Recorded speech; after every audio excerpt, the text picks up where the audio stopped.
Dans la ville de Brandebourg, en ex-Allemagne de l'Est, ils militent pour la fin de la guerre en Ukraine. Mais quand ces militants de gauche enfilent leur veste de pacifistes, c'est avant tout pour protester contre les livraisons d'armes. Voici notre pétition contre la guerre et la participation de l'Allemagne à cette guerre. Nous ne voulons pas de cette guerre, ni qu'elle arrive jusqu'à chez nous. Nous voulons être protégés. Dans cette région qui a fait partie du bloc soviétique jusqu'à la chute du mur de Berlin, la crainte d'une troisième guerre mondiale est réelle.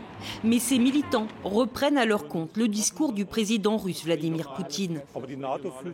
L'OTAN s'est considéré comme le grand vainqueur de la chute du mur et n'a pas tenu les promesses faites à Gorbatchev de ne pas s'élargir vers l'Est. Même si ce n'est pas une excuse pour la guerre, Poutine a laissé faire pendant des années avant de réagir. Dans les nouveaux Länder qui ont baigné dans l'anti-américanisme et l'amitié germano-russe jusqu'en 1989, la gronde contre le soutien à l'Ukraine monte en puissance.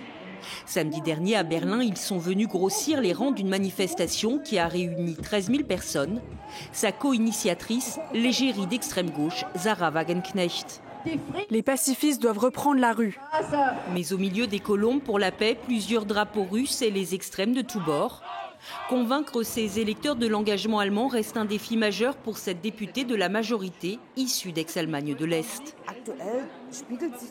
Notre passé nous imprègne encore. Mais le problème aujourd'hui, c'est que beaucoup ne font pas la différence entre les Russes et Poutine. Or, ce n'est pas le peuple russe, mais bel et bien Poutine qui agresse l'Ukraine. Il est le seul coupable et il faut encore et toujours l'expliquer. Le changement d'époque amorcé par le chancelier Olaf Scholz il y a un an ne réunit toujours pas de majorité à l'Est. 59% des habitants y sont opposés à la livraison imminente de chars lourds en Ukraine.